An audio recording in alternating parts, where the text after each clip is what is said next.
इकबाल इसका नज़ीर बस देख लो माड़े हालात हैं तुम पता बीच से कोई मजबूरी है भाजी की करिए हम बारिश हैगी है मजबूरी गोले लाने पैंदे ने सानू खर्चे तुम पता बिल तो फलाना तो टींगा कोई रोटी पानी बच्चों ने स्कूल भी जाना फिर खर्चा तुम पता फिर नहीं अफोर्ड होंगे फिर कोई रम जो फिर है जो बारिश कभी मीह तो कभी धुप भी लग जाती अल्लाह दे भी दिंदा तो किसी टाइम सुके चले जाइए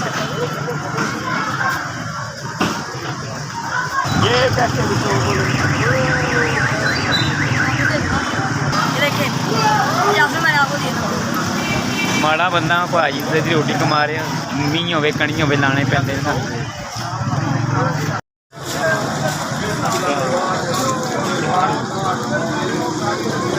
चार भाई ने 4000 मन भेजे अल्लाह जिंदगी दे तंदुरुस्ती दे और बाल बच्चे तंदुरुस्त सेहत दे उन्होंने मदीना दिखावे मैंने माड़े बंदे की मदद की अल्लाह मैंने ज़ारा दे ज़ारा तो ज़ारा दे SVS तो 4000 मेरे तक पहुँचाया बहुत बहुत मेहरबानी शुक्रिया।